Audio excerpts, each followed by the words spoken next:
हम अपनी सोच और संसार की मान्यता के अनुसार अपने विचार बनाते हैं। जैसे सत्य कहना धर्म है, असत्य कहना पाप, सहनशीलता धर्म है और क्रोध करना अधर्म, उपकार करना, जीवों पर दया करना धर्म है और निष्ठुर होना अधर्म।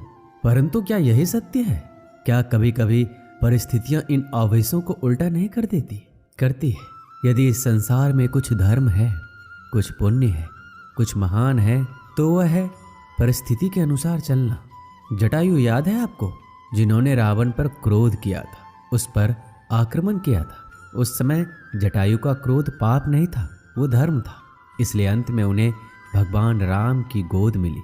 और कुछ ऐसे भी होते हैं जो धर्म को सहनशीलता समझकर हर अन्याय को सहते हैं और अंत में वो बाणों की सैया पाते हैं। यदि कोई पशु या व्यक्ति अकारण आक्रमण करके किसी निर्दोष के प्राण लेने की चेष्टा करे तो उसके रक्षा हेतु उसका वध कर देना पाप नहीं, समय की मांग है, क्योंकि आक्रमण भी आत्मरक्षण ही है। यदि किसी दुष्ट की सहायता करने से सामान्य मनुष्य को कष्ट पहुंचे, पीड़ा पहुंचे, तो उसे सहायता ना देना ही धर्म है। अकारण क्रोध अस्वीकार्य है, परंतु यदि क्रोध से कुछ शुभ हो तो क्रोध और दंड भी धर्म ही है। संसार का सबसे बड़ा पाप क्या है? संसार का सबसे बड़ा पाप है किसी निर्बल को सताना, और संसार का सबसे बड़ा दंड भी उस निर्बल के मुख से निकली हाय है। श्री कृष्ण कहते हैं, आपने लोहार को लोहा पिघलाते हुए तो जरूर देखा होगा, और ये लोहा पिघलता है इस चमड़ी की बनी धौनकी से निकली हवा से। जरा आप सोचिए, एक मृत पशुओं की खाल से बनी धौनकी इतने कठोर लोहे को भस्म कर सकती है। ठीक उसी प्रकार आप चाहे जितने भी शक्तिशाली क्यों ना हो, यदि आपने किसी निर्दोष, किसी निर्बल को सताया तो उसके मन से निकली हाय और उसका श्राप आपके जीवन को भस्म कर सकता है। श्री कृष्ण कहते हैं, जगत में प्रत्येक व्यक्ति को किसी न किसी प्रकार की निर्बलता अवश्य होती है। जैसे कोई बहुत तेजी से दौड़ नहीं पाता तो कोई अधिक भार नहीं उठा पाता, कोई असाध्य रोग से पीड़ित रहता है तो कोई पढ़े हुए पाठों को स्मरण में नहीं रख पाता। ऐसे अनेकों उदाहरण और भी हैं। क्या आप किसी ऐसे व्यक्ति को जानते हैं जिसे सब कुछ प्राप्त हो और हम जीवन की उस एक निर्बलता को जीवन का केंद्र मानकर जीते हैं?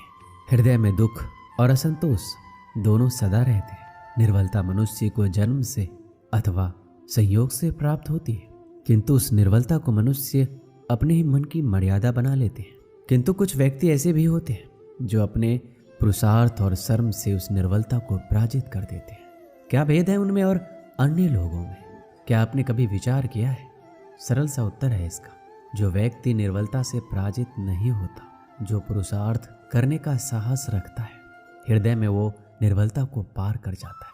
अर्थात निर्बलता अवश्य ईश्वर देता है, किंतु मर्यादा मनुष्य का मन ही निर्मित करता है। श्री कृष्ण कहते हैं, द्वंद्व दो मनुष्य के मध्य होता है, परंतु विजय सदैव एक ही मनुष्य को मिलती है। जबकि समान रूप से दोनों शक्तिशाली होते हैं और दोनों व्यक्ति समान ज्ञान प्राप्त करते हैं, लेकिन सफलता एक को ही मिलती है। इसका कारण क्या है? मान लो दो प्रकार के लोहे होते हैं, एक ठंडा, एक गर्म। कभी सोचा है, लोहकार लोहे को लोहे से ही काटता है, परंतु सदैव ठंडा लोहा ही गर्म लोहे को काट पाता है। और यही नीति मनुष्यों पर भी लागू होती है। जब युद्ध होता है तो जिसके मन में ईर्ष्या होती है, जलन होती है, आक्रोश होता है, वह गर्म लोहे के समान है, और जिसका मन शांत होता है, जिसका मन संयम से बंधा होता है, वो ठंडे लोहे के समान है। और वहीं ईर्ष्या और द्वेष गर्म लोहे को काट सकता है।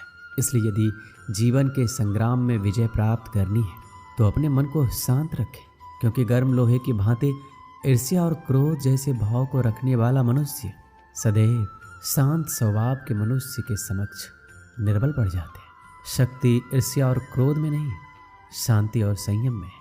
आपने कभी न कभी योद्धा को युद्ध की तैयारी करते हुए जरूर देखा होगा। वही युद्ध जो ज्वालामुखी की भांति कभी भी फट सकता है।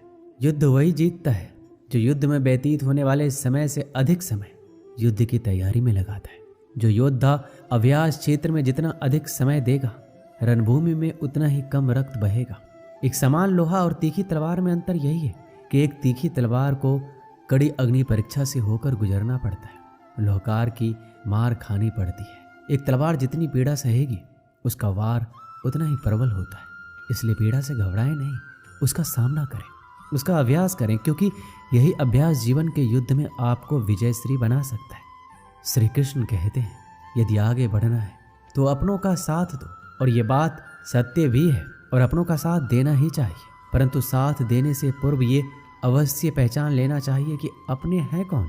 क्या अपने वही होते हैं जिनके साथ हमारा रक्त संबंध होता है, या अपने मित्र, या अपने वो होते हैं जो हमें सत्कार्य के लिए प्रेरित करें, हमें आगे बढ़ाएं, हमारा साथ दें, और ना कि वो जिनका साथ देने से समाज का नाश हो, धर्म की हानि हो और सदैव साथ रहकर भी सगे नहीं होते, या वो जो सदैव साथ रहकर भी सगे नहीं होते। इसलिए जब भी अपनों की परिभाषा का चुनाव करें तो उन्हें अपना माने जो आपका साथ दे, उन्हें नहीं जो हमें अज्ञान के मार्ग पर ले जाए। श्री कृष्ण कहते हैं, सीमा एक रेखा ही नहीं, एक परिभाषा भी है। सीमा हर किसी की होती है, प्रेम की, धैर्य की, मित्रता की और शत्रुता की भी। और जो सदैव सीमा में बंधे रहते हैं वो समान मनुष्य बनकर रह जाते हैं। परंतु जो समय आने पर सीमा तोड़ देते हैं वही भविष्य बनाते हैं, क्योंकि सीमा केवल आपको मर्यादा में नहीं रखती है, आपको बांधती भी है। अब यह आप पर, मुझ पर, हम सब पर निर्भर करता है कि ये कौन सी सीमाएं हमें बांधती है और कौन सी सीमाएं शक्ति के नए मार्ग समक्ष आती है। इसलिए सीमाएं में जो कर सकते हो उससे अधिक करने का प्रयत्न करो, तभी नई सीमाएं बना पाओगे। श्री कृष्ण कहते हैं, जब मेघ छाते हैं तो क्या होता है, अंधकार छा जाता है। मेघ गरजते हैं, बिजलियां कड़कती है, वर्षा होती है, सभी पशु अपने आश्रय स्थल पर जाकर छिप जाते हैं, मनुष्य अपने घरों की ओर दौड़ते हैं और सभी पक्षी अपने घोंसलों में जाकर छिप जाते हैं। परंतु एक जीव है जो गरजते मेघों की कड़कती बिजलियों को, भारी वर्षा को भी हरा देता है। वो जीव है बाज, क्योंकि वो समस्या की जड़ों से ऊपर उड़ता है। वो गरजते मेघों से, कड़कती बिजलियों से, भारी वर्षा से ऊपर उड़ता है। इनमें यही अंतर है हारने वालों में और जीतने वालों में। ये युद्ध हार और जीत का नहीं, समस्या और सोच का है। यदि आपने सोच को छोटी रखी तो समस्या बड़ी हो जाएगी, और यदि आपने सोच को बड़ी रखी तो समस्या छोटी। श्री कृष्ण कहते हैं, भाग्य क्या है, जो आपने किया उसे भोगना भाग्य है, या जो आपके पूर्वजों ने किया उसका फल भाग्य है? नहीं, भाग्य वही है जो आपने किया, क्योंकि हर मनुष्य को अपने कर्मों के फल भुगतने होते हैं। इसलिए यदि जीवन में कुछ भी करें तो उस पर अपनी दृष्टि अवश्य रखें, क्योंकि आपके एक कर्म का फल आपका भविष्य बदल सकता है। हम वही बनते हैं जो हम चुनते हैं, क्योंकि वही हमारा भाग्य बनता है। मनुष्य सुंदरता से आकर्षित होता है, उससे प्रेम करता है। ऐसा ही होता है ना? क्या आप ऐसा नहीं करते? करते हैं। तो सुंदर और असुंदर की परिभाषा क्या है? इस आकर्षण और विकर्षण का कारण क्या है? कभी सोचा है कि जिससे आप प्रेम करते हैं, जिसके प्रति आप आकर्षित होते हैं, अचानक से उसके मन में वितृष्णा आ जाती है, और जिसके प्रति घृणा होती है उसके लिए एकाएक आपके मन में प्रेम उमड़ आता है। और इसका सबसे बड़ा कारण पता है क्या है? दृष्टिकोण। क्योंकि सुंदरता आपके मन में होती है, सोच में होती है, आपके दृष्टिकोण में होती है।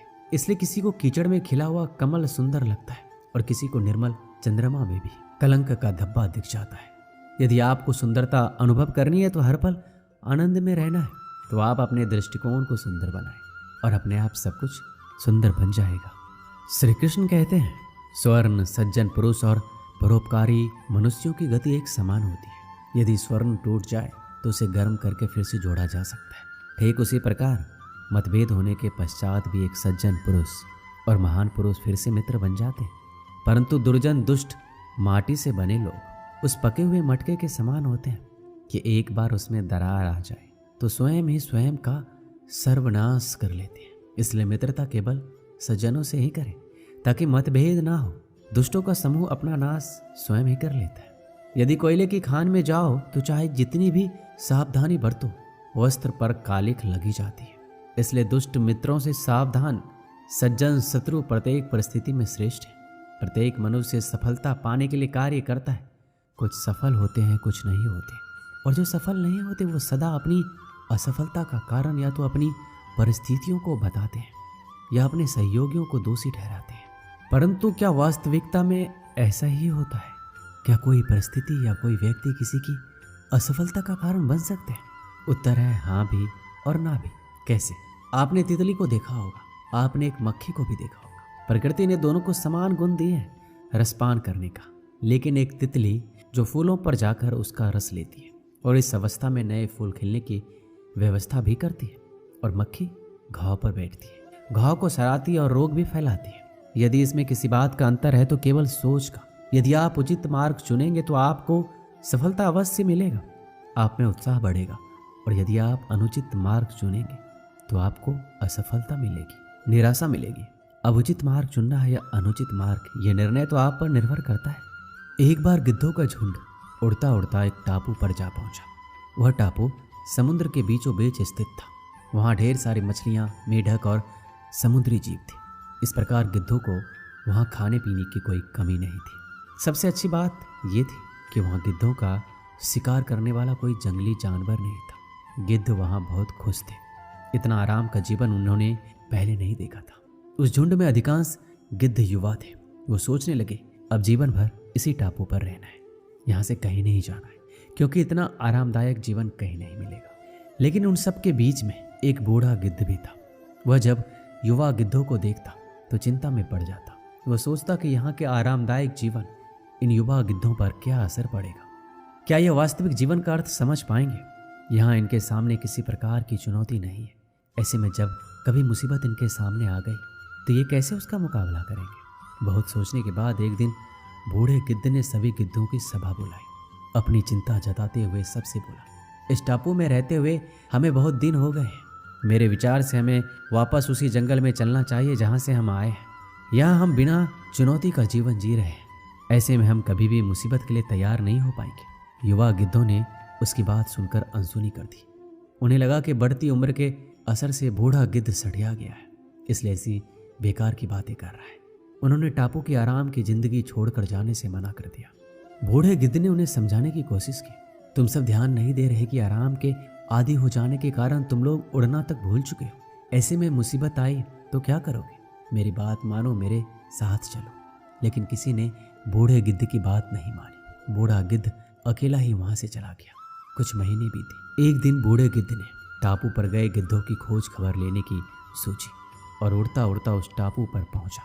टापू पर जाकर उसने देखा वहां का नज़ारा बदला हुआ था। जहां देखो वहां गिद्धों की लाशें पड़ी हुई थी। कई गिद्ध लहूलुहान और घायल पड़े हुए थे। हैरान बूढ़े गिद्ध ने एक घायल गिद्ध से पूछा, ये क्या हो गया? तुम लोगों की ये हालत कैसे हुई? घायल गिद्ध ने बताया, आपके जाने के बाद हम इस टापू पर बड़े मजे की जिंदगी जी रहे थे, लेकिन एक दिन एक जहाज यहाँ आया। उस जहाज ने यहाँ चीते छोड़ दिए। शुरू में तो उन चीतों ने हमें कुछ नहीं किया, लेकिन कुछ दिनों बाद जब उन्हें आभास हुआ कि हम उड़ना भूल चुके हैं, हमारे पंजे और नाखून इतने कमजोर पड़ गए हैं, हम तो किसी पर हमला भी नहीं कर सकते, ना ही अपना बचाव कर सकते, तो उन्होंने एक एक करके मार कर खाना शुरू कर दिया। उनके ही कारण हमारा ये हाल है। शायद आपकी बात ना मानने का ये फल हमें मिला है। दोस्तों, हमें इस कहानी से क्या सीख मिलती है? अक्सर हम कंफर्ट जोन में जाने के बाद उससे बाहर आ पाना मुश्किल होता है। ऐसे में चुनौतियां आने पर उसका सामना कर पाना आसान नहीं होता। इसलिए कभी भी कंफर्ट जोन में जाकर खुश ना हो जाए। खुद को हमेशा चुनौती देते रहे और मुसीबत के लिए तैयार रहे। जब तक आप चुनौती का सामना करते रहेंगे तो आप हमेशा आगे बढ़ते रहेंगे। दोस्तों, इस वीडियो में बस इतना ही। मिलते हैं अगली वीडियो में। अपना ख्याल रखिएगा। जय श्री कृष्ण।